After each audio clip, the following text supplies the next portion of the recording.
Hey everybody, Zane66 here, Randy of the Dark Side of the Elite with Eric with a huge announcement. Coming up in the end of February, we got a new show coming. The Dark Side of the Elite teaming up with NXT Talk for a brand new show, NXT versus All Elite Wrestling of the best of the month. And at the end, you guys decide on what's going on. It is called All Elite Takeover. More news to come. Listening to the pod, and we'll tell you more. We're really excited. Right, Eric? You know it. Too sweet.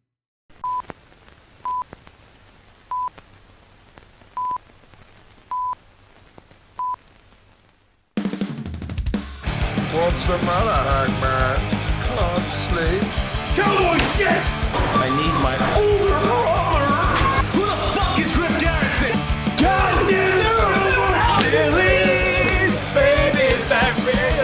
You are now listening to Dark Side of the Elite with Randy Charpentier, Eric Reed, and Matt Roberts. So, Matt, did you watch the Luchasauras Brandon Cutler match? I did watch it. Welcome to Wrestling Banter with the Boys.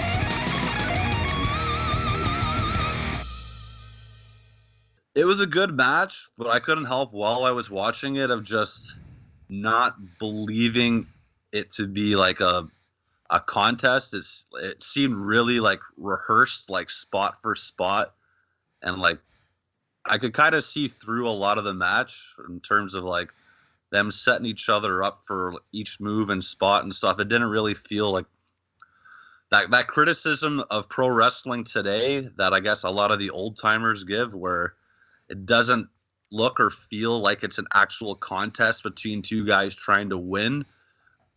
It, like, watching it, it really just felt like, okay, we've totally pre-planned this out and we're going through it exactly as we pre-planned it. And I didn't feel any sort of like real struggle, or there was no like real fight or contest element to it. So I was kind of just watching it. It's like, yeah, they did a great job of putting all their spots together and going through it all.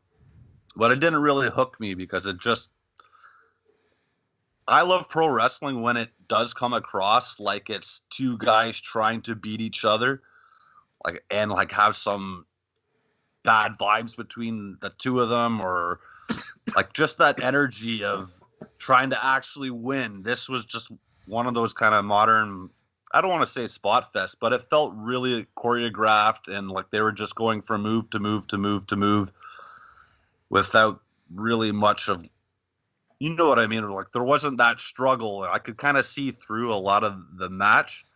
They did a good job of it, but in terms of like what I look for in pro wrestling, it was fun, but it wasn't my cup of tea. If that makes sense to you. What about you, Eric? What did you think? I enjoyed the match. It wasn't, like I said, it wasn't my favorite match of the year, but it was pretty good.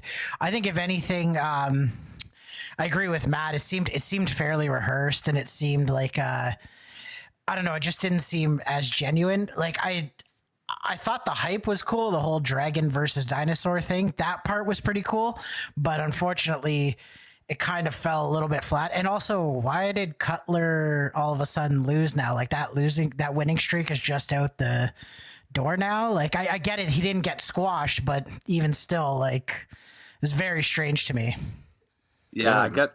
We did talk about that and love who we thought was going to win, and Luchasaurus won. I guess like it's not that believable for Brandon Cutler to beat, I guess, more of an established Dynamite performer like Luchasaurus.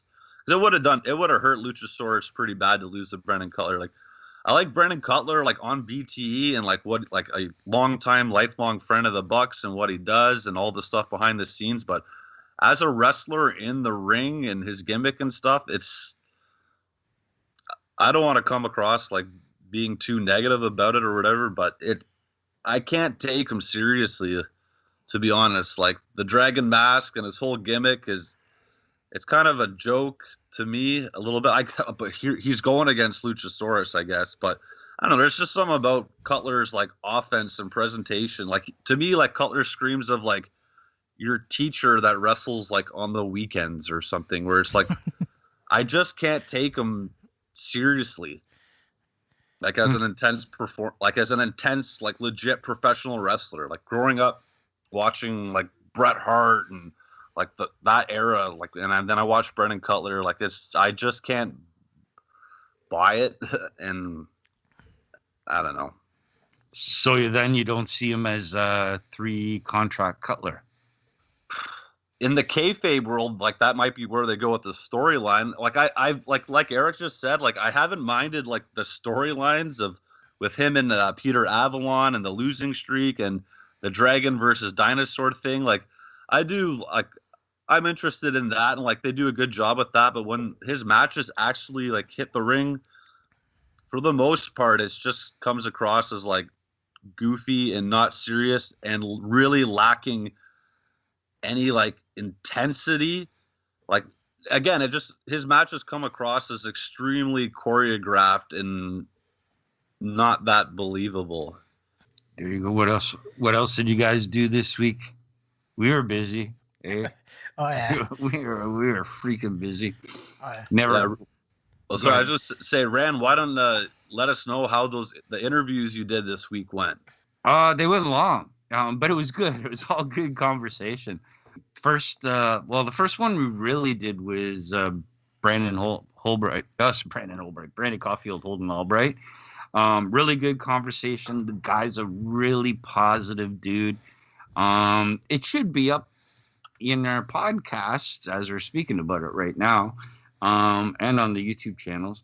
But it went really, really well. He talked a lot about indie wrestling. He talked a lot about what's going on with him right now and what he thinks and his perspective on things, and gave a lot of good life analogies, wouldn't you say, Eric? Yeah, he's a really, really fun dude to talk to. Really positive, like you said. Very. I mean, I only got in there for a little bit. I just gave my one little answer and popped out. But I was sitting on the whole conversation, just sit and listen to it, and recording it. Yeah, really, really fun dude to talk to. Hopefully, we get to talk to him again. Yeah, hopefully soon.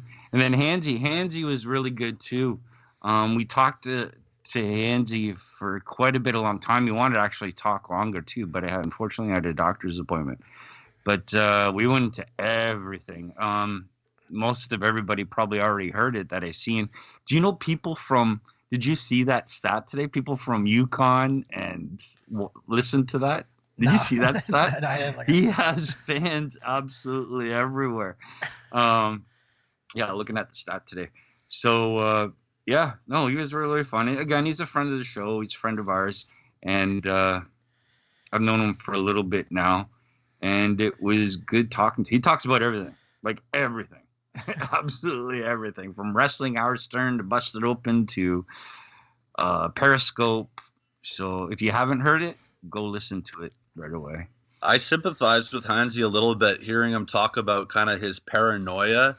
And I can only imagine of what being exposed to Howard Stern's listenership and like the amount of people that listen to him for that long and the amount of people that are out there that would kind of come at him or reach out to him on social media and his distrust of people. And I can only imagine like what kind of weirdos out there would kind of come at someone, especially for someone from like the Whack Pack like that. And so I sympathized with them in that sense of even just saying like, he knows you, Randy, but he's still like at first is unsure. Is this guy trying to take advantage of me or just like kind of use me or whatever? And it sucks to hear of someone trying to like kind of go through life dealing with that. Yeah. He explains it in the Howard Stern thing too. He has a lot of anxiety issues. He's always had it. And with the time that he was on the Howard Stern show was a really bad time for everything. And these, we call them trolls. I've seen some of the messages that they send him, and it's not one or two. I'm talking hundreds to thousands of people send him these messages. And you get one positive message to all these trolls just being negative. And Howard putting him down, putting down all the time, made people think that they could put him down too. Like, don't get me wrong, it was funny. Some comments are, and he even admits it. It was funny. But to put somebody down on a contest basis, and after leaving the show, still to this day, it's pretty sad for those people. But again, I'm his friend. I've supported him for a long time. We have a good conversation about it, and we're very civil. I get his opinions on some things I don't get, but I'm not in his shoes, so I can't really speak for that. But again, he was on. We actually got. Did you know? I don't know. Even Eric didn't listen. We actually got plugged on the Stuttering John show on the weekend because of him. So if you go to the YouTube channel and look up Stuttering John, he was like a member of the Howard Stern. So Stuttering John is Steve Grillo.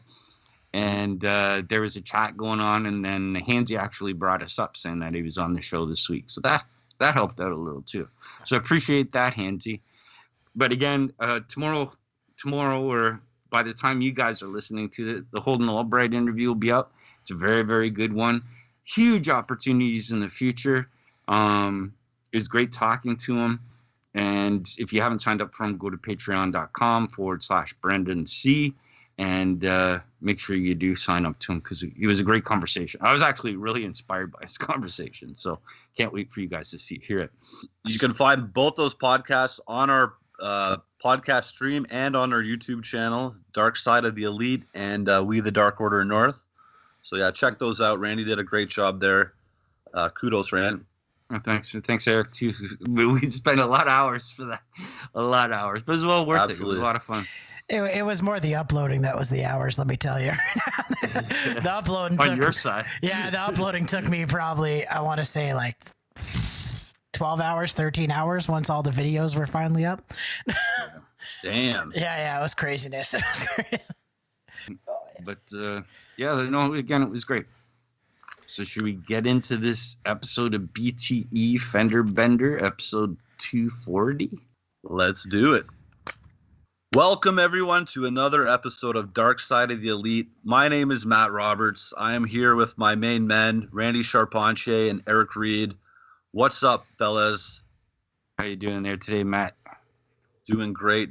Eric? Just enjoying some pale ale. Can't complain. I think this has to be a regular staple for me now. As is tradition, got a cold one on the go for the podcast. We are doing Fender Bender BTE number 240 today. And before we get into it this week, I just wanted to ask you guys what you thought of this Young Bucks with Kenny and Don Callis angle. This week on Dynamite, the Young Bucks paid a visit to Kenny's house and to have a meeting with the Elite. Don Callis lets the Young Bucks know that Kenny's not there, and he kind of tries to pay them off with some money to not be Kenny's friend anymore, calls them money-grubbing bloodsuckers, and the Young Bucks aren't too happy about that. And we get the amazing painting that's on the wall of Kenny and Don Callis. It's all over the internet this week. Absolutely hilarious. You're going to buy your copy? It's like someone said it should be on a T-shirt. Yeah. I want a painting of myself like that. Yeah, supposedly they're distributing the painting or poster or whatever you want to say too. You go right beside my Mick Foley right there. Oh my god. But last week we were speculating on kind of where this angle was going, if the Young Bucks are already kind of going to split off from the Good Brothers and Kenny, and it seems like we've got our answer. Don Callis is lying to Kenny about who beat him up, unless do we believe that the Young Bucks did beat the crap out of Don Callis at the end of that segment? The cameraman left his camera down and kind of left the scene, and we were led to believe that the Young Bucks laid a beating on Don Callis. And Kenny asked Don, who did that to you? And he didn't want to spill the beans. You guys think it was the Young Bucks, or did Don kind of set this up to pretend like it's the Young Bucks that beat his ass?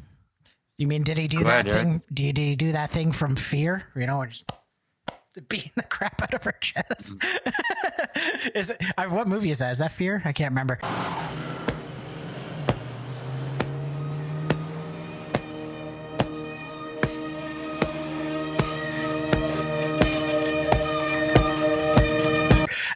But yeah, I don't know. It seems like they genuinely beat the crap out of him. I mean, they seemed pretty mad about the whole thing, and rightfully so, I would say, right? Like, to try and buy them off, it kind of plays into the whole Callous character to begin with, anyways.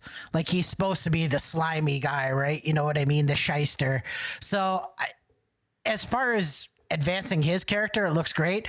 I just don't get where Kenny stands with all this, because Kenny's still playing so is he being manipulated by Don? Is that the whole sort of, that part I'm not quite understanding? I guess I kind of explained it there, but yeah, you get what I'm saying, right?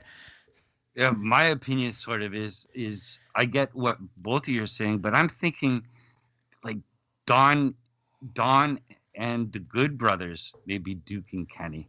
Like, you know what I mean? In some way, not just Don. Maybe it's just this impact angle that we're hearing and speculating all coming up. I'm not saying right away, but eventually maybe they turn on Kenny too, and the Elite get back together type thing. Will they let him back? But that's future on. But I don't know. Maybe Bucks didn't do anything, and Callous did it to himself to pull over on Kenny. Maybe they're just duping Kenny in the hole. We'll have to see. Any angle with this story is great. Don Callis doing with it, it's absolutely incredible. That's only my opinion. I already have sympathy now for Kenny if Don Callis is now playing not only the Young Bucks against Kenny, but now he's playing Kenny against the Young Bucks. And if Kenny's kind of not aware that Callis is doing this on purpose, so now there's Callis is the full-blown heel here, and Kenny is the heel champ, but now I already have sympathy a little bit for Kenny if he's being kind of suckered by his other good friend who he trusted, Don Callis. But another example of great long-term storytelling here by AEW, leaving you guessing with multiple ways that this angle and story could go. And we'll see where it goes, but it plays into a lot of the angles that we got on BTE today. So I wanted to kind of start with kind of how we felt Dynamite ended off and leading into today's episode. Good idea. So to start today's BTE, the first shot we get is the Young Bucks in front of a screen with goats on it in a field. And we get Gallows and Anderson entering the scene, and we get a chicken sound for some reason. We get a couple of these chicken sounds in the shot today. Hey, Matt, I think they were cocks. They were cocks. Yes. That makes a lot more sense considering the amount of cock references we got in this little segment here. And Gallows and Anderson start us off by saying the suckers are here, and they're doing the DX suck it sign. They brought that back from the dead, just like they brought Too Sweet back from the dead. And Gallows and Anderson asked the Young Bucks, did you see what we did to that son of a bitch, that little dickhead Penta? On Dynamite this week, Kenny Omega took his fresh boots. Do you guys see Kenny's getup this week? Yeah, the dress shirt. That was something else. Great for his obnoxious heel character. And I back used to to what dress like that. it reminds me a lot of what you were saying recently, Ran, about how they're going for that like 80s Miami Vice almost feel. Kenny's just playing it up amazingly. Those boots look awesome with the steel toes, which they used to another lose the eye angle in professional wrestling. How many guys have lost their eyes this year? They shove the boot into Pentagon's eye, take him out. And the Young Bucks got to wonder, they say, did Penta really deserve this? Like, now he's out injured. It was one harmless super kick from Penta and Phoenix, referring to on Dynamite, Penta and Phoenix took out the Young Bucks with a super kick. So Gallows and Anderson, say, you know what, that ungrateful bastard, you guys gave him a job, so the Biz Cliz did what they do best, and they take people out. They did it for the Young Bucks to get revenge on their behalf. And Gallows wanted to drown him, apparently, and put him in the Mississippi. That might have been a little bit too far. Real far. The Young Bucks say it was a little much anyway, but Gallows says, you guys aren't getting soft on us like Pentagon's cock, are you? So I guess there you go. That's why we get the chicken sounds. But the Young Bucks the Young Bucks are grateful for the help, I guess, in the end, for Gallows and Anderson for sticking up for them. And Gallows and Anderson, they just want to party with the boys and hang out, so they take off, and we get a reveal of the green screen that the Young Bucks have been standing in front of, and they switch it to a beach scene, and then we get a switch to the cruise ship with a reference of forget the Jericho cruise, maybe we'll get a BizCliz cruise in the future. And then I couldn't help but think of Wayne's World as like Delaware. We're in Delaware. So Gallows and Anderson stick it up for the Young Bucks, going a little overboard. The Bucks aren't too happy about it, hanging on to their babyface nature here just a little bit. And that tension between the two of them grows in anticipation for this week on Dynamite, where the Young Bucks and the Good Brothers will be teaming up to take on the Dark Order. Silver and Reynolds and Evil Uno and Stu Grayson this Wednesday, which should be a great match. And I'm sure we will get another... this storyline will be furthered a little bit more, I'm sure, on Wednesday. That's right. Good little young buck segment, but it was great. Oh my God. Sorry. The whole thing right at the very end still has me cracking up there when they're doing the whole green screen shot. And then all you hear in the background is you hear Anderson, put your cock away, Gallows, come on. And you can just tell like that's where it ends because Matt and Nick just lose their mind. They can't even keep a straight face. Yeah. Put your cock away, Gallows. Well, why don't you spank that thing for me? Yeah. All right. Oh, Jesus. Yeah, it was good. It was a good little segment to begin it off. It's a very short episode this week, by the way, too, guys. 18 minutes. Very short. And this next segment, I guess, takes up most of the time. Well, up next, we have a little bit of a prequel, if you want to say, to that Dynamite segment where they met up with Don Callis at Kenny's place. We show the Young Bucks hanging out at Kenny's Jacksonville beachfront house in preparation for the meeting of the Elite. And they're enjoying the scenery, and they're 24 minutes late, and they show them getting blocked out by some beach sand when they're trying to look at the water. You can't even see the view. And they're checking out the rest of the house. Now they're 35 minutes late for this meeting. I guess as Dynamite's going on, they're waiting for their segment, checking out his rectangle jacuzzi outside. It's beautiful. So this is a weird thing, right? So they're in Jacksonville in Florida. Sorry, I don't mean to pull the. Well, actually, but technically, usually you would have a pool in Florida. You would have it covered. So I think that might be a pond, only because they cover pools and jacuzzis because they don't want gators to get in. Yeah, but they're by the ocean. Yeah, but that was a jacuzzi though, because you've seen the jets on. I seen it. Well, if you want to rewind it, I don't know. Yeah. You may be right. Or It they're looked normally weird. like those greenhouse pool type things that you see, the glass covered pool. Or Yeah. They usually do that in Florida specifically because they don't want gators to get into your pool. Because if it's just flat and an in-ground pool, a gator will just hop right in, right? Yeah. But I don't think there's gators by the ocean though. Are there? I don't know. I'm not smart. I have no idea. Living near Toronto my whole life, I have no idea about what it's like down in... I have no idea what it's like on the ocean. Matt, have you ever seen a Lake Ontario gator? A lot of shithawks down there, I tell you. That's about it. Damn seagulls. But I guess this was just a little segment they filmed, I guess, as like before they went into the house and laid the beating supposedly on Don Callis. So this is just kind of showing, painting a picture for the fans of what the Young Bucks were up to before they went into that meeting. And just an aside to this, Tony Khan always talked about he didn't want to have that invisible camera with their backstage angles. He didn't want the wrestlers pretending like they didn't know the camera was there.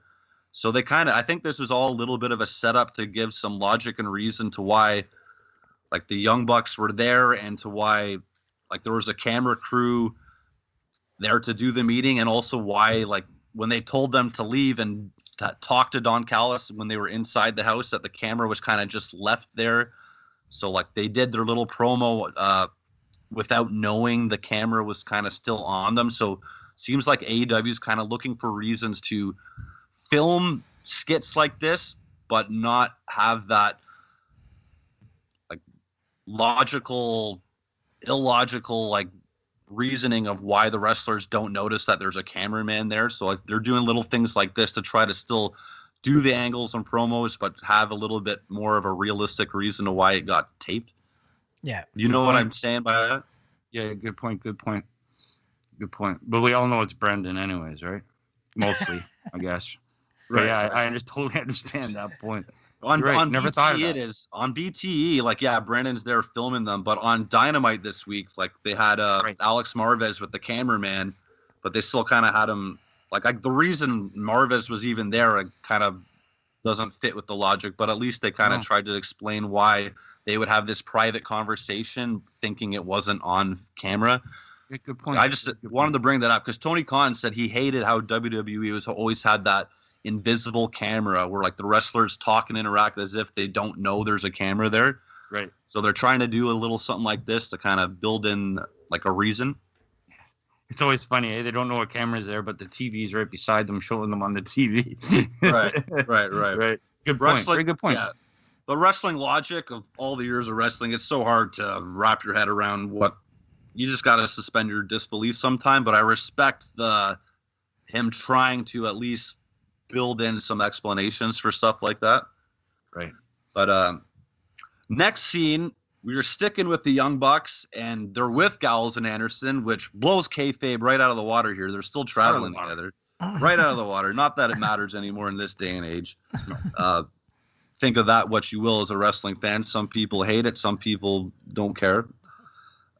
We get a Fender Bender on the way to Daly's place, and Young Bucks and Gallows and Anderson are traveling with Brendan Cutler, and while he's pulling into Daly's place, he hits the side of a minivan, which just happens to be Christopher Daniels' rental van. What? And I was wondering if he hit it while it was parked, or did they like collide together while they were both pulling in? Did he just drive into a parked van? Yeah, he just drove into a parked van and scraped it. That's what they more or less said. Because remember, if through this conversation, they go inside and they say, "Hey, Christopher, do you know anybody that has a white van?" He's like, "Yeah, with the whatever New Delaware plates, was it? South Carolina. South Carolina. Carolina. He goes, "I don't know what my plates are. I don't know what my plates are, but yeah, I own a white minivan." So yeah, I presume it was parked. Cutler was probably filming and driving or something during the time. Or maybe he was falling asleep while he's driving. Oh, good point. Good point. How you hit a parked van, I don't know. But Brendan Cutler tries to kind of wipe out the scratches. It didn't look too bad. He must have just bumped it. I thought it was going to be worse than it was. Yeah, I just scraped it. But speaking of car accidents, I'll throw in a little bit of my news and notes I have right here because it's appropriate. Did you guys hear earlier this week on January 23rd, Matt Hardy was in a car accident? No. Wait, what? He did not. He posted a picture of his car on Twitter. He was rubbernecking while driving on the highway looking at another accident and got into one himself and snapped a pic of his car with the whole rear bumper was smashed right off his car. So I don't know if he got rear-ended or whatever, but Matt Hardy himself was in a car accident earlier this week. Jesus. Wow. So that's two guys in AEW in car accidents this week. Luckily, everybody's okay. Matt Hardy's looked worse than Brendan Cutler's. Well, if I was the other person, I'd try to get him to sign a blank piece of paper. Yeah. But that's mostly just for the insurance information. You know, you just got to make sure. I just got him to sign a blank piece of paper. But did you guys notice, too, in this scene when they're checking out the van that Trent was there? Yeah, he was just kind of there walking around in the background. Right? He's been off injured a while, but I guess he's still showing up the TV right now. I think they have to. I think that's one of the things in the contract. Like, even when you see other promotions or whatever, even if they're signed, unless they're like, I'm not saying bedridden or like home, they have to stay home. I think they have to be there for promotions or whatever. They may not be able to wrestle, but it's possible they can do other things to help out or skate or whatever. You know what I mean? Yeah, so I'm presuming that's part of it. Right. You're still on the clock. You're still getting paid. I guess there might be reasons for him to be there. There's lots of stuff behind the scenes that they might need him for or whatever, even if it's like autographing stuff or whatever, right? True. And So yeah, that scene is the Young Bucks, Gallows and Anderson, just giving it to Brendan Cutler. Poor Christopher Daniels. Luckily, it's a rental. Hopefully, he got the rental insurance. But yeah, Brendan Cutler smashes into Christopher Daniels' van this week. Dodge Caravan, Christopher Daniels, family van. Just saying. It's only him in the car. Don't get it. Colt Cabana. Yeah, that's what should be Colt's van. Yeah. Hey, was that a heel turn? Yeah, Did you guys turn heel out there? I'm pretty sure it was a freaking full-blown heel turn. What the hell is a heel turn? When you get from a good guy to a bad guy. I don't even know what's going on, man. But up next, we have highlights of Private Party with Matt Hardy versus Top Flight and Matt Sydal from last week on Dynamite. And we get the clip of Isaiah Cassidy using the chair on Dante from Top Flight to help secure the win before a beautiful shooting star press from Mark Quinn for the win. And we snap to backstage where the Young Bucks confront Private Party after their match, and they want to know if that was a full-blown heel turn by the team. And this is something that we've been talking about for, it feels like forever now. And a heel Matt Hardy with a babyface Private Party, something had to give. And Private Party have sided with Matt Hardy, and they've turned into pricks themselves. They've turned heel. And the Young Bucks insist that these guys are baby faces. What are they doing? And Nick Jackson explains that they see the manipulation going on around here with Don and Kenny, with Matt Hardy and Private Party. And the Young Bucks say that, you know what, Private Party, you guys are a lot like them. They're flashy. They got the moves. They got the cool gear. Like, what's up with this? And Matt Hardy interrupts. No.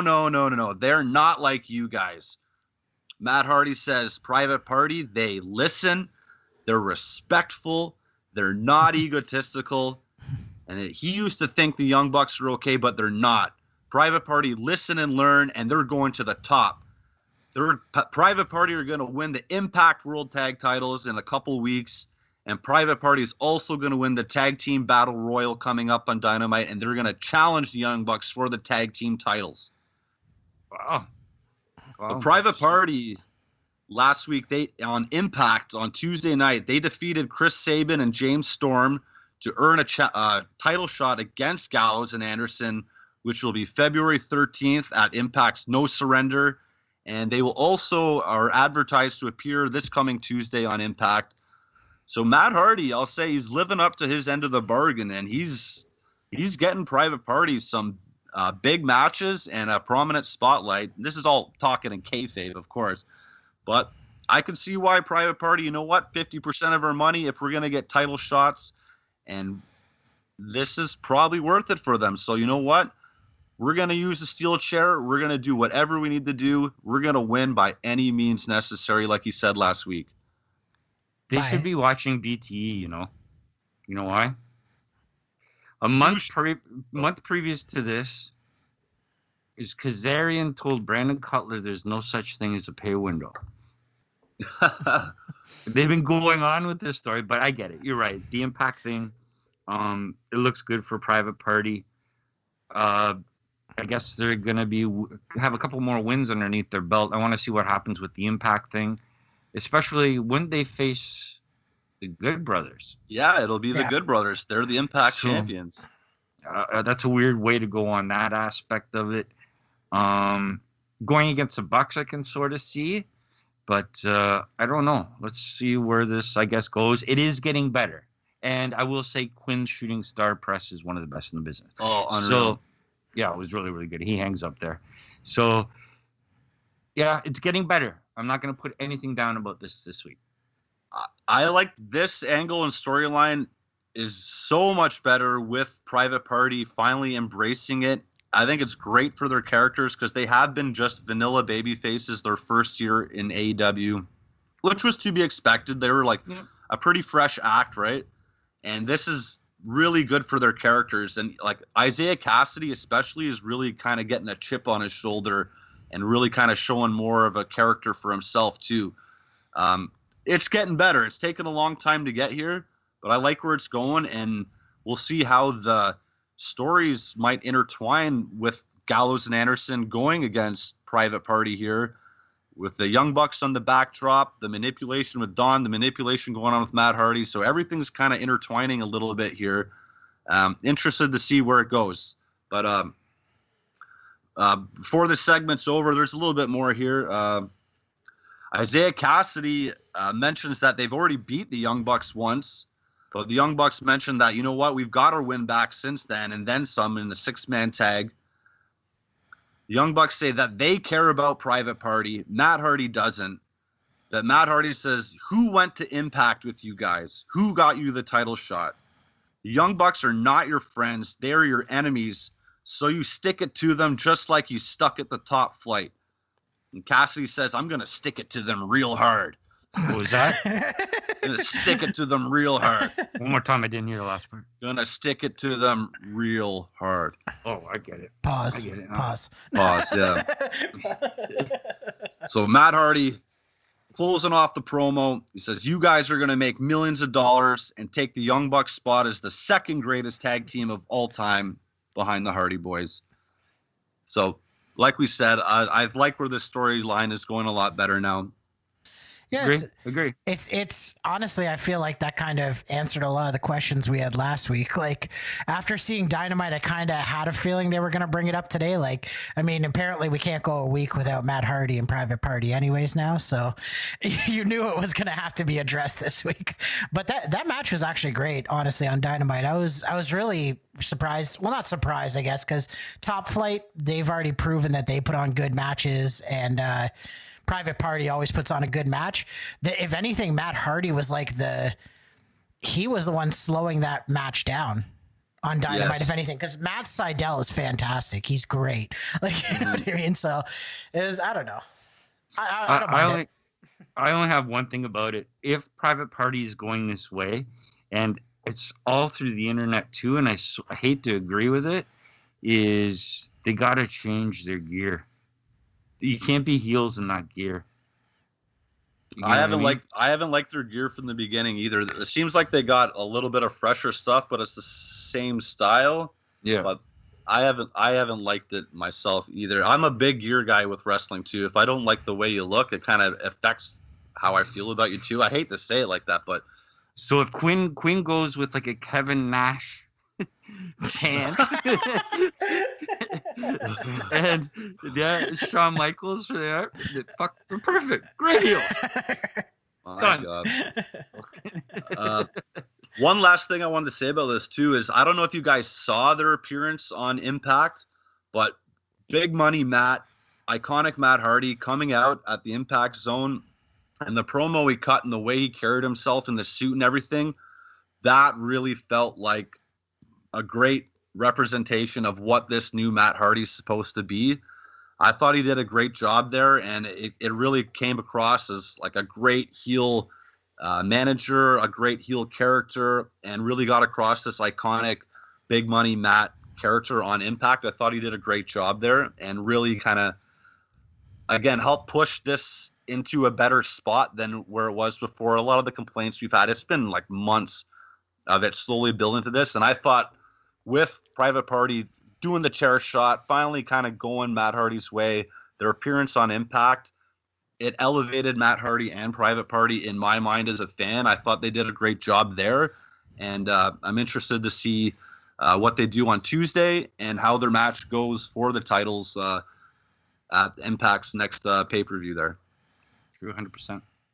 Moving on from there, we get a quick little clip. You're getting abducted. Oh, shit. And we got Chris Statlander wrapping Jungle Boy up in a headlock and running away from him, or running away with him, I should say. Just a quick little thing. So Chris Statlander's got her next test subject. Uh-oh. I got you good, fucker. I got you good. What was that, Eric? I got you good, you fucker. I'm sorry, I didn't get the end. You were laughing. What was that one more I got you good, you fucker. Okay, fantastic. Next, we get a close-up of a short glass with ice cubes, some Kool-Aid powder mix, a little bit of stirring, and we get a phone call from Alan Angels. It says number 5 on the screen. And my main man, my main squeeze, my cutie pie, honeydew melonhead. And it is Alan Angels hyping up our mystery man here, the caliber of recruits he's been getting.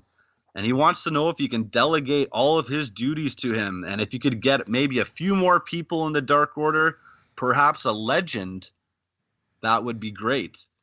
And the camera pans up to reveal that it is Alex Abrahantes. Wow.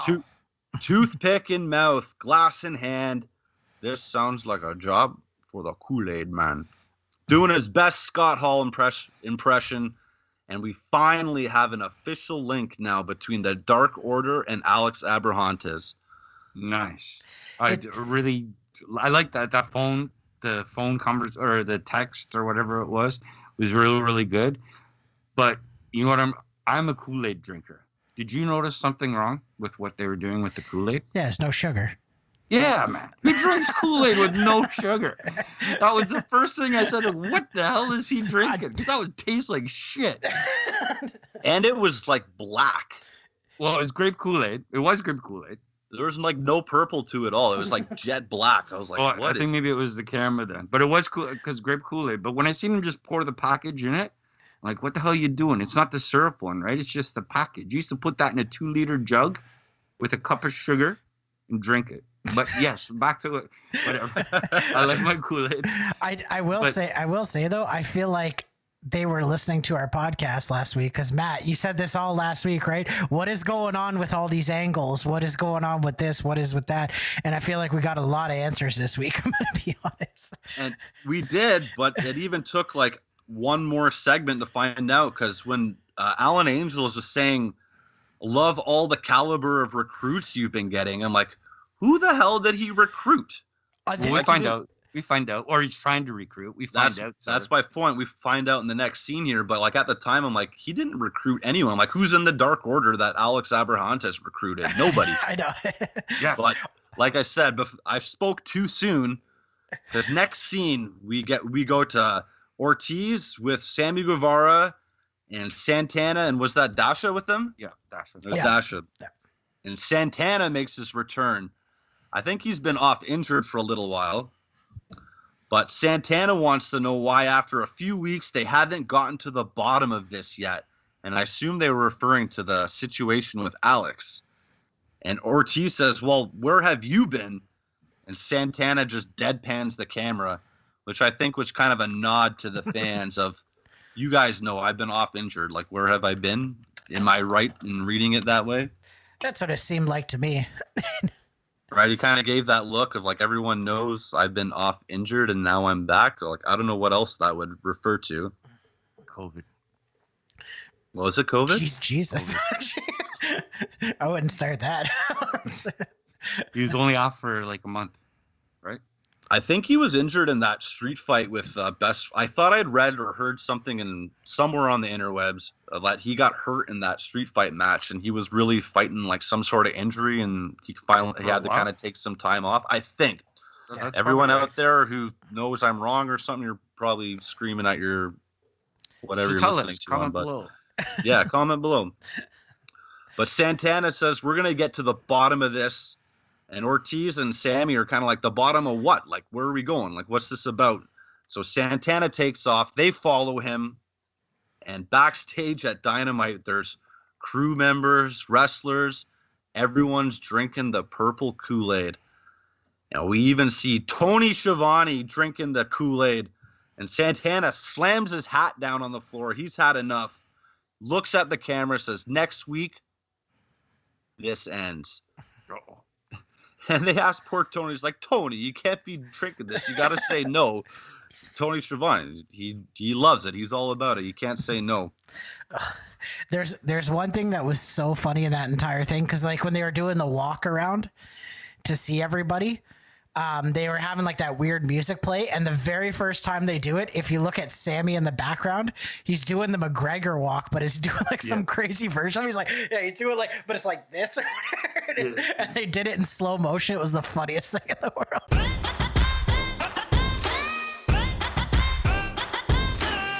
Maybe it was the bushwhacker walk. Yeah. It was so good though. Like you just look behind, like everybody's all serious, and you just see Sammy. Like, yeah. Did we get to the point where what Alex said at the very end? Yeah. That he's the Kool-Aid man? Yeah, dude. Yeah. Yeah. Oh, the you Scott did say? I'm sorry. I'm sorry. Yeah, the Scott Hall Oh yeah, impression. I was waiting. I was waiting for it. That's why I was paying attention. The Kool-Aid Man. Oh yeah. Oh, yeah. If you guys know Say commercials. hello to the bad guy. The bad guy. Oh, I thought he said it at the end. I have it here. He said it at the end. Sorry. Oh, yeah. It was before we cut to Santana and Ortiz and them. I hope they all had sugar in it, like I said before. It's not realistic. It's not realistic enough. It's still real to me, damn it. All-time great line. Don't break the kayfabe on Kool-Aid. Next, But now Oh. we come to our best segment of the day. Really? Right? You sure about Right. that? Oh, you didn't like it? What the fuck is going on? What are we doing here? What? that segment of the day, because it involves our boys in the Dark Order, and anything involving them is automatically our favorite segment, right, boys? Exactly.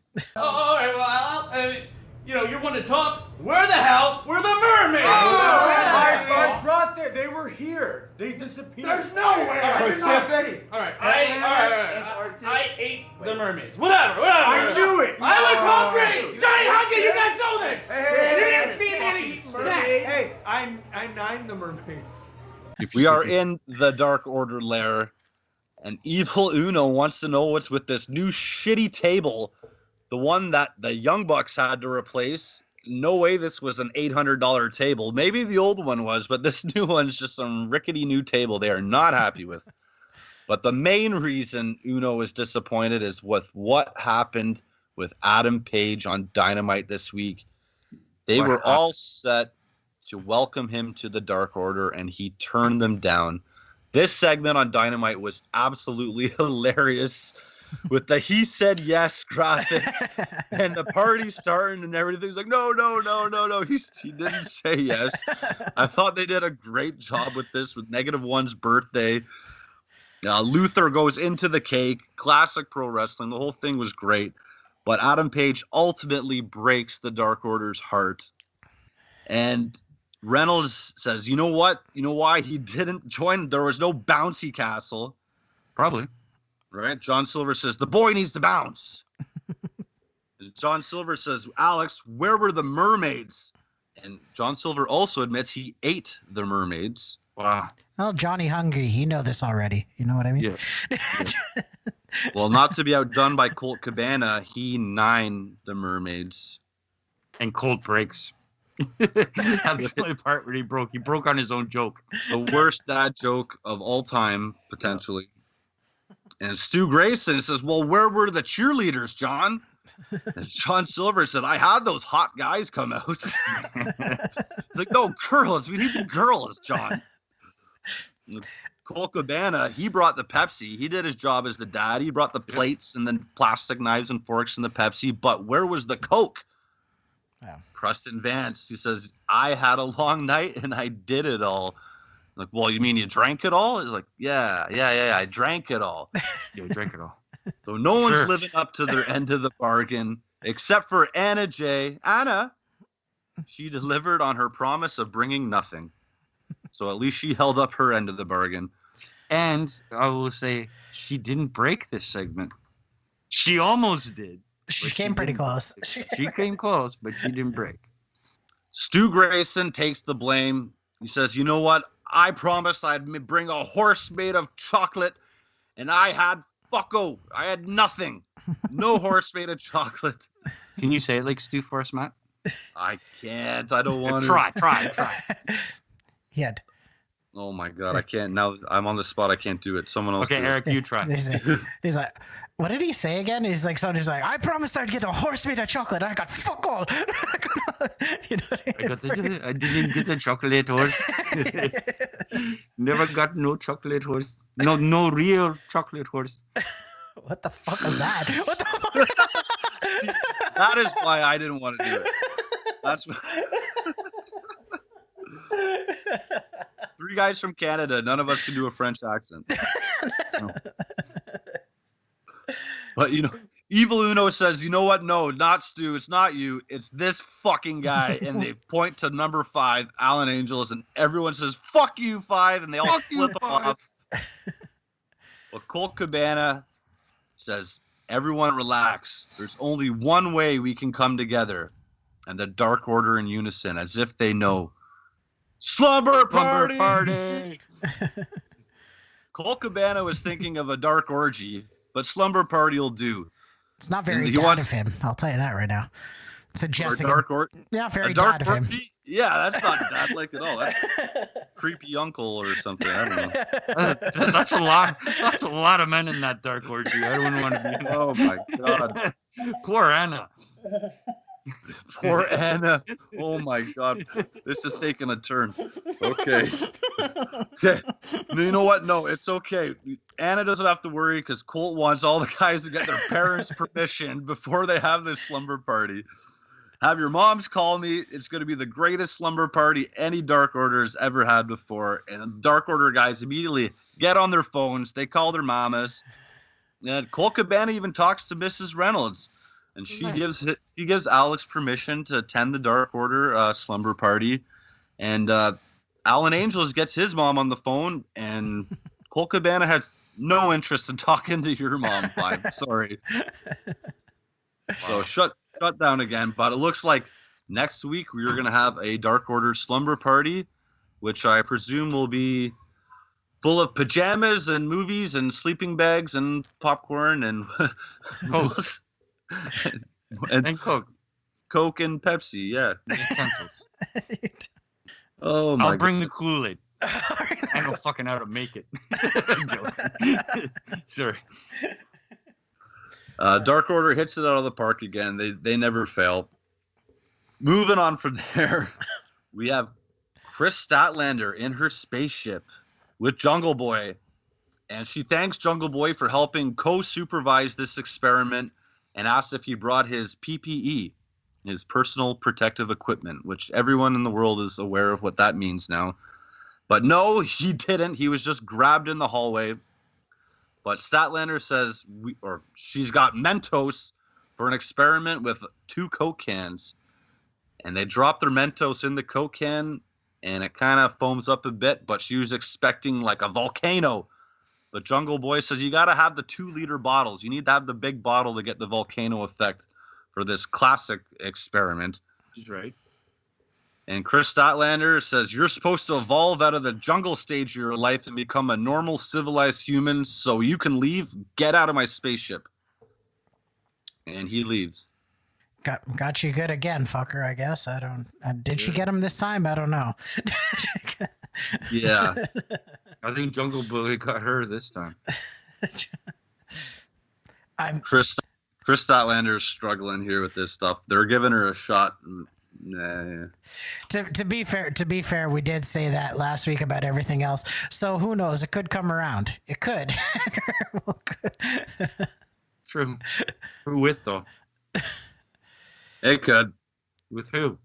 I don't know. It's got to be like Luchasauras or someone like that. Someone as weird as her, right? You'd think, right? Like one thing I'll say is like this show is meant to kind of be kind of a stage to go out there and try things. Not everything is going to hit. I give them all the credit in the world. Even when I sit here on this podcast and rip on stuff or whatever, I still give them credit for trying things because it would be really easy to just be afraid or this idea is stupid or that'll never work. And there's been lots of examples on BT of little skits and segments that have come and gone that they tried stuff with. But that's how you find things that work sometimes. And even if it doesn't work right away, maybe they find something that does.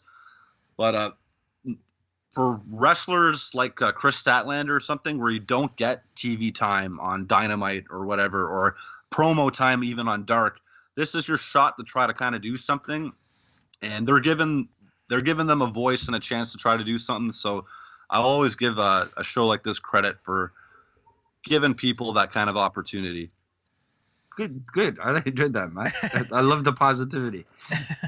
Just sometimes when we're done recording the shows, I reflect back and I'm like, man, like whoever might be listening to this might be like, who the fuck are you to say this sucks, whatever? But you're allowed for your opinion, though. Absolutely, but I also just want to say I understand, like, in this kayfabe / not kayfabe show of BTE, where sometimes things are in storyline and sometimes things aren't, and sometimes they try weird little skits like this, and I love it still because it's such a window into the professional wrestling world that was just never around before. So every time something hits or doesn't hit, I'm still here for it to watch and review and enjoy. Up next, we have the BTE #1 contendership, and we have another great, awkward as shit John Silver introduction. I love these every week. I'm John. My name's John. Oh, BT. John. They're gonna hang on the pole, and they're gonna stay on the pole. And if you stay long, you win. And this week, though, it is whoever can hang off of a pole. I guess it's off a squat rack. Whoever can hang off the pole the longest wins. So we got a timer. Go ahead. Before we go further with this, I want to see if you guys notice all the participants or know who they are, especially the last one. Oh, I definitely know what you're talking about. Okay. Yes, my original note was, who the hell is this guy? And then I did a little research, Rand, so I'm ready for you. All right. We will get to it, and it's really cool, actually. I didn't realize until I looked it up.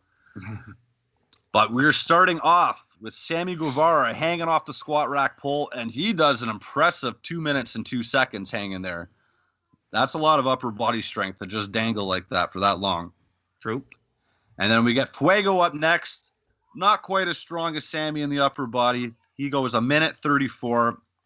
And then we get Luchasauras, who is too bloody tall to even have his feet off the ground. He's trying to like kind of bend at the knees just to not touch the ground.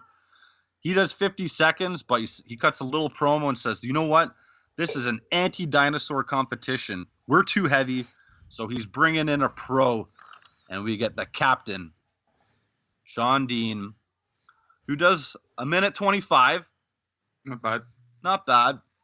And up next, we get Ryan Nemeth, the brother of Nick Nemeth, otherwise known as Dolph Ziggler. Dolph Ziggler's brother. He's here to rule AEW. Here to rule AEW. I was going to try to make some pun about this show off, but I got nothing. But he does 1:17. But this week on Dynamite, Ryan Nemeth is going one-on-one against Hangman Page on Wednesday.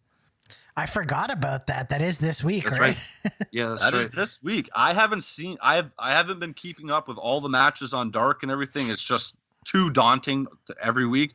Has he been wrestling on Dark? I haven't seen him in a match. Last week. He did. Last week was his first match when he showed up. Something happened last week on Dark. I didn't watch all of it. But they specifically said you seen him in the crowd for Dynamite, and he did something for Dark during the day. You see him in the crowd because everybody because he looks like Dolph. Yeah, like when you see him, he looks really exactly does. Dolph. Really does. So people are saying, "What? Dolph Ziggler was there?" No, it was his brother. But so good. Yeah, so people were noticing it, and it was all over the boards that they seen him on the guardrails, I guess, for Dynamite. How much like older or younger or the same age than Dolph is he? Is he just getting into wrestling like now? Or is he like 10 years younger than Dolph or something like that? Well, keep talking, look it up. He was in FCW, I think. Ryan Nemeth was? Yeah, I think I want to say he was in FCW or something like that, but when it turned over to NXT, but he never really. Holy crow! He kind of that was 10 years ago now. Yeah, 2010 to 2011, he was in OVW, like when it was Ohio Valley, and then he transferred over to FCW and NXT. He was born in 1984. Oh, so he's 36. Yeah. Which Ziggler is a lot older than, well, not older than that. Yeah, he is. He's 4 years older than that. So not a crazy gap. No, that's really not that. Well, yeah, 4 years between brothers, not crazy. Yeah. I just never. He must have been on the Indies or something around America I would imagine this whole time as a pro wrestler, unless he's just getting. Well, he's obviously not just getting into pro wrestling, but Well, it says he left NXT in 2013, or either his contract was expired or whatever, right? So, like, but I mean, that was probably around. Yeah, that was quite a long time ago, if you think about it. Right? Almost 10 years. It says 2010 to 2013. Then he wrestled on Independence. That he was a professional wrestler, writer, actor, and comedian. And then he did a lot of independent stuff 2013 to now. So I guess he, more or less, I did hear he was a comedian before, and that's where Dolph Ziggler did it with The Miz as well. It had something to do with the brother because they knew each other or something. I remember that before.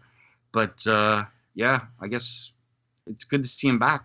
It's good. Yeah, because Dolph did stand-up comedy himself, too. Yeah. Right. I think his brother did it first, though, from what I'm reading it here, and got Dolph into it with The Miz. Had something to do with the connection of The Miz. So, well, if Ryan's half the athlete Dolph Ziggler is, AEW giving him a shot here makes a lot of sense. So this might be his last kind of big opportunity here with whatever AEW gives him. And it could pay off big time for both. Yeah. True. Well, either way, I'm excited to see. I mean, Hangman Page always puts on a good match, so if if he can keep up with him, then it'll be a good match in general, right? Exactly. Like going from having one match on Dark to all of a sudden a one-on-one match on Dynamite against Hangman. Yeah. That's a big spotlight of like, show us what you can do kind of thing. True. And I guess he doesn't have a gimmick name or nothing. He's just Ryan Nemeth. From what I see, yeah. Where is he? Well, we'll tune in on Wednesday, and that was a bit of a surprise for me this week, realizing that it was Dolph Ziggler's brother and appearing in BTE. Nice. But at the end of the day here, Sammy Guevara had the best time by a mile. And next week we got John Silver against Sammy Guevara, and they will be kicking field goals. And they line up to do the pose there, the face off, and Sammy gives John a little kiss on the forehead, and John Silver, I'm gonna win. I'm gonna win. So yeah, next week I like the field goal kicking thing coming up. That's gonna be, I think, a lot of fun to watch compared to some of the last couple ones they've done. Well, that's totally disadvantage for John, anyways, because he has short little legs compared to Sammy. So, but he's powerful though, dude. Yeah, but if you have short legs, a 20-yard field goal is like 40 yards for a guy that has longer legs. It's definitely better than what I thought it was going to be. I thought for sure we were on a trajectory for them to be playing cornhole next. So, or just like flipping a coin and calling it. It's like, oh my God, can we do something a little more extravagant here? But it should be exciting to see. Looking forward to it. John Silver is on quite the run here as BT champion, and I think Sammy, we might see a title change next week. We'll see here, because I'm not a football expert at all, but having Randy's insight here on longer legs means longer field goals. Then who knows? I wonder if Vegas is taking bets on this kind of thing. You know they are. They're watching BT. You can bet on there's websites out there. You can bet on pro wrestling, so maybe this is included in it. Okay, next scene is the last scene of the show, and it is Brendan Cutler sleeping in an airport again. That's what he does. It's a superpower. Sleeping in an airport, backstage, in the dressing rooms, and apparently behind the wheel. Sleeping dragon, like in The Hobbit. Or Lord of the Rings. Sorry, Lord of the Rings. Sleeping dragons live. Lord of the Rings, not The Hobbit. Sorry, people out there. You can get a whole bunch of Hobbit face. It's Lord of the Rings, not The Hobbit. Okay, get it right. There's only one return. It's of the Jedi. Everybody knows that. That was Eric. People. It's true. Throw the hate mail. Eric, put your dick away. But yeah, that was this week's BTE, boys. What'd you think? Sum up your thoughts, I guess, overall, if you got any here. Yeah, I mean, I thought it was good. I thought it was tied up a lot of loose ends, like a lot of questions I had last week. Because, I mean, I agree with you last week. Like we were talking about it. It just seemed like there was like a lot of storylines going nowhere. And I mean, yeah, I think a lot of these were filmed already earlier and they're trying to push it. So like they're a little bit, with everything that happened, obviously they're kind of pushed back a little, but I don't know. It's just weird. I agree. The Statlander thing isn't really hitting with me anymore. I thought it was funny last week that I am so fucking stupid, but this one I don't quite get. Like I get it. She's kind of like an awkward actor. So I don't know. But overall, I thought it wasn't a bad episode. For a shorter episode, I thought it was better than some of the longer episodes I've seen. I will say that, Yeah, for a short episode, it wasn't too bad. I liked the Fender Bender part at the beginning. I thought that was pretty funny. So, yeah, I didn't think it was bad at all. 18 minutes, it was good. Like, for 18 minutes, yeah, it was definitely good. So, yeah, I enjoyed the show, too. AEW, with their long-term storytelling, there's going to be little periods of time where you're kind of waiting for the end of the story and maybe wanting it to come next, like every single week. I want a resolution. I want a resolution. I want a resolution. But they kind of leave room in the imagination of fans' minds, like what we do, of kind of, well, where's this going to go? And what's happening here? And like the Matt Hardy stuff is a great example of it, of like him and Private Party, like asking, are they going to turn heel, or why are they putting up with this shit?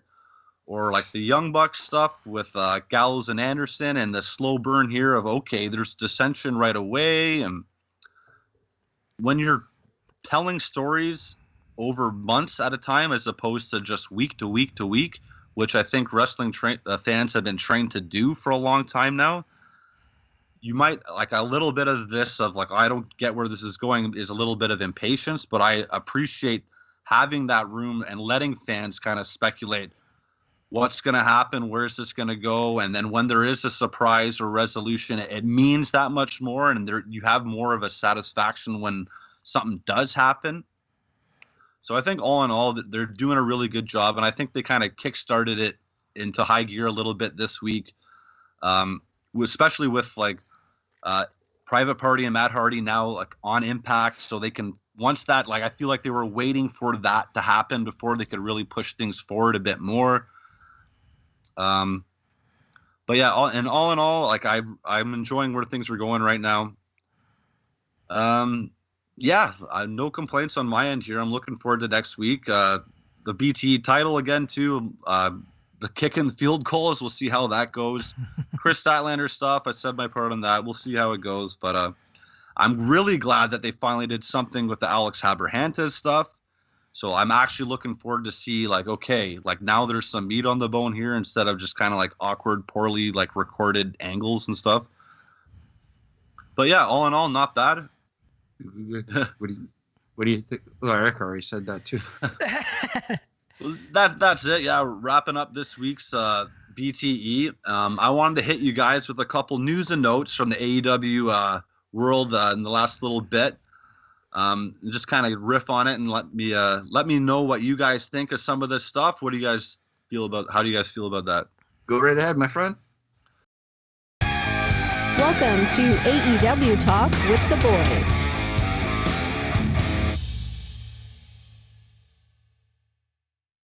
Okay, first is AEW pay-per-view Revolution, originally scheduled for February 27th.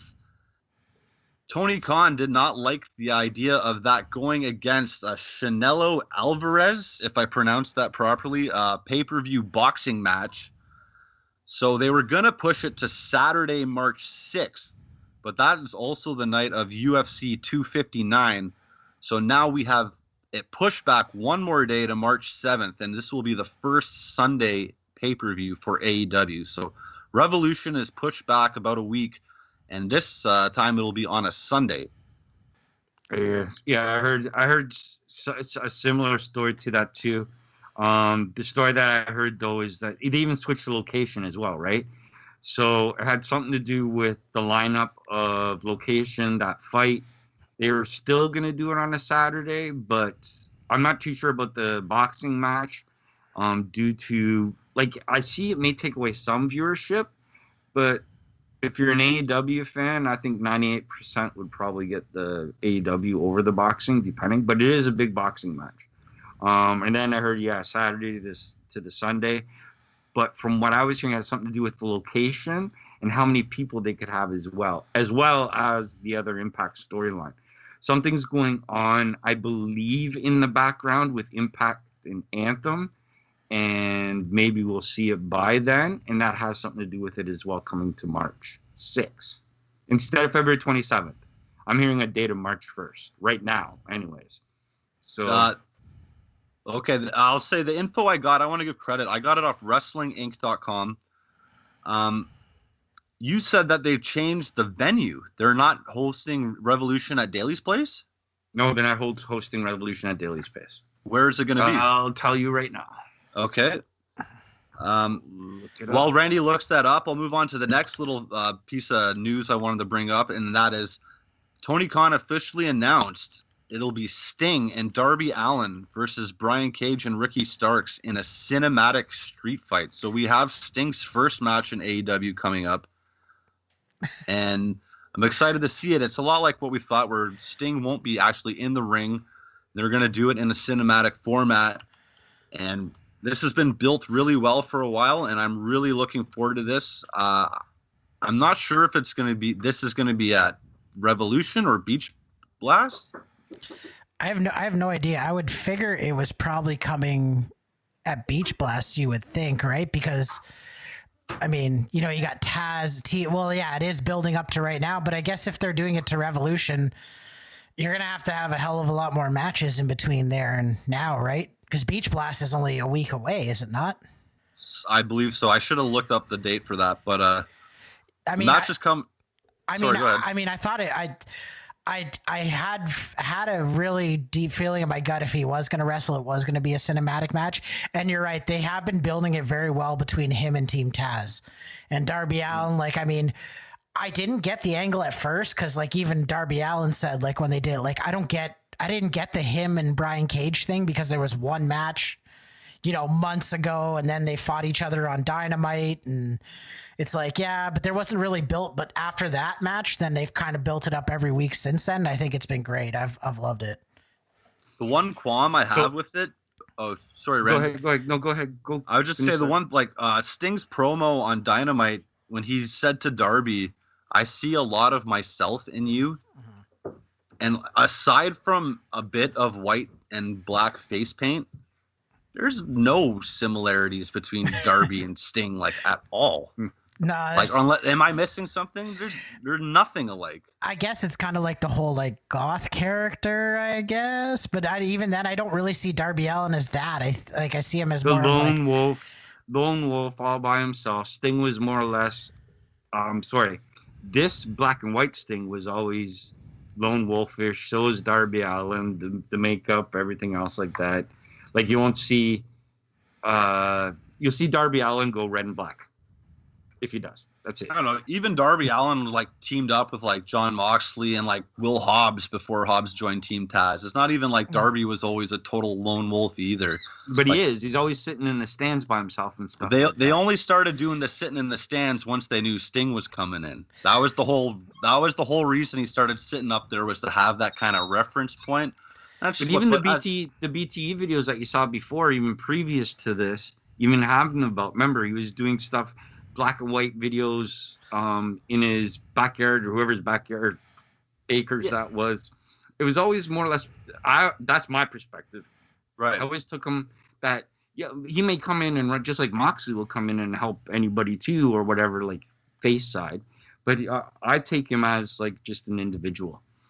So I guess like that's like the only real connection you can kind of make, because like other than that, I don't see much of a similarity between Sting and Darby, aside from like the white and black face paint and stuff like that. But I just a thought I'd.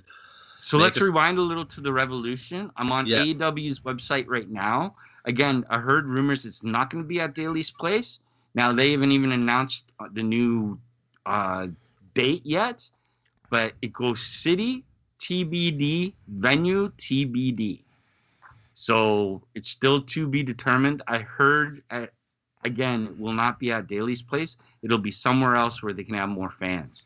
So that's the rumor I'm hearing. I do know they're branching out and selling tickets already for Dynamite in different places, even That's right now. Because I did see that Rochester is coming up in March, that it's booked already. I think that was booked before, though, right?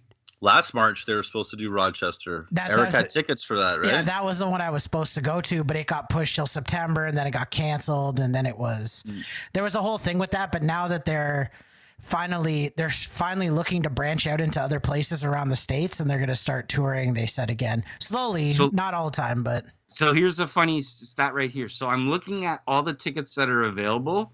Only up to Wednesday, February 3rd at Daly's Place is available to buy. Then after February 3rd, remember I said this March 1st thing has something to do with it. It goes to April 7th, 2021 in Philadelphia, April 21st in Boston, May 29th at the MGM. So this is all 2021. So it's missing all of March. So again, the room that I'm hearing, something's happening March 1st. I don't know. It may be something stateside or Florida side that we don't know about, right? About the restrictions on people. And I think that has something to do with it as well, from what I'm hearing anyway. I would imagine Tony Khan is kind of getting the lay of the land across the United States of what's opening up, what's going to be allowed in terms of arenas. I wouldn't be shocked at all if Vince McMahon and the WWE are hoping to have some sort of limited capacity as well for like WrestleMania or events coming up too. Like they definitely want that as soon as possible. So that makes a lot of sense of trying to kind of get out of Daly's Place and do something different. Because I will say it is. Sorry, sorry, go ahead. My bad. Sorry, talking over each other on Skype. My apologies, everybody. Well, if you were, you started, so you might finish it. Oh, it's just say the space looks nice and clean. I was just gonna say I'm tired of seeing the show in Daly's Place every single week. I will say that. Yeah. Every show looks exactly the same, and that's always a pet peeve of mine. But sorry, Randy, go ahead. It's all good. I'm still presuming though in March it'll still be in Florida, but I do not think at Daly's Place. Because just the rules are so lax in Florida compared to California, we'll say, right? I still think it'll be in Florida, but where, I don't know. From what I'm reading anyways here. Cool. A couple other quick notes I wanted to get your guys' thoughts on was this week on Dynamite 2, Cody is going to respond to Shaq finally. Shaq did an interview on December 9th with Brandy Rhodes after Jade Cargill had broke Brandy's arm. So it's taken from December 9th to now to finally kind of kick this angle back into full gear again, where Cody's going to respond to Shaq. If you remember that interview back then on December 9th, Brandy threw a glass of water on Shaq and called him an overgrown asshole. So there's been this rumor of the Cody versus Shaq match. Is it going to happen? How's it going to be? We've touched base on this a couple times, but it seems like we're going to finally get a bit of an answer in terms of where this is going to go. We'll see what Cody has to say. I'm just wondering what you guys think about a potential Cody-Shaq feud/match angle on Dynamite coming up. I don't know. I don't know. It's hard to say. It's nothing I was really interested in, even when it came out. I'm a little weary of having like pro athletes coming in and stuff like that. I mean, you've seen how it's burned WWE in the past, right? So, I mean, not that Shaq's not good. Like Shaq's a great, like, you know, he's a great personality and stuff like that. So it could be good. I don't know. Like, well, what are they going to do? They're going to do the same thing that WWE did. He's going to have a fight against Shaq. Yeah, you know what I mean? Or against Big Show. Yeah, you know what I mean? Like, what are they gonna do? It's like what, him versus Wardlow or something? Like, you know what I mean? Like, I don't quite get it. I don't. Wrestling companies love their celebrities and love their mainstream connections, so I'm not shocked at all that they try to do this. And Cody is the guy to use for stuff like this. He's their kind of mainstream ambassador. He's on the real Big Show or whatever that's called. That singing, dancing. The Go Big Show. Cody's their guy to have involved with a celebrity like this to try to bring some eyeballs. Shaq is a TNT personality on the NBA broadcast. So I'm not surprised they're going this way. But it's just been a long time coming, so I guess there's been some snags behind the scene in terms of, I don't know, Shaq's side of things or what they want to do or whatever. We'll get our answer maybe a bit on Wednesday, but I just wanted to see what you guys thought about that. Two quick things before we wrap up the show. Tony Khan was on Renee Paquette's podcast, Oral Sessions, and he mentioned that John Moxley is currently in the process of writing a book. And that's something I would love to read when it is finally done. I just thought it would be cool to mention that. John Moxley does not strike me initially as a person that would write a book, but maybe I'm underselling what the guy is capable of in terms of doing this, and I would love to hear his story. Just wondering what your guys' thoughts on a potential John Moxley book. 100% would read it, especially the CCW years. I'd want to know more about. A lot of documentaries have described it, but let's see how he says it in his own words. Yeah, I'd 100% agree with Randy. I think something like that would be cool just to hear about all the crazy stories from CZW. Because, like, I think what we've heard online and, like, even just with stuff that people have talked about, I think that's just the tip of the iceberg for the crazy shit he used to do back then. Because I heard he was, like, a complete loose cannon back then. Like, you know what I mean?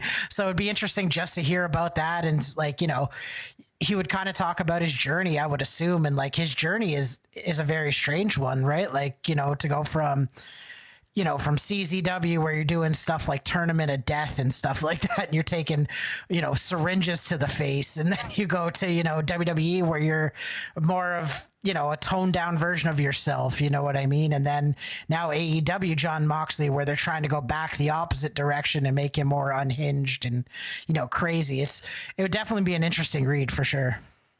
My first thought when I heard about the book, I flashed back to the Stone Cold podcast when then Dean Ambrose was on the Stone Cold podcast. And this interview received a lot of criticism at the time. Because when Stone Cold would ask John Moxley about his family and his upbringing, John kind of went mute and awkward and silent.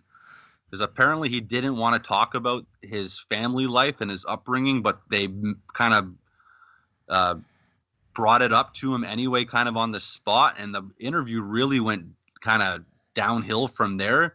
You could tell it really bothered him.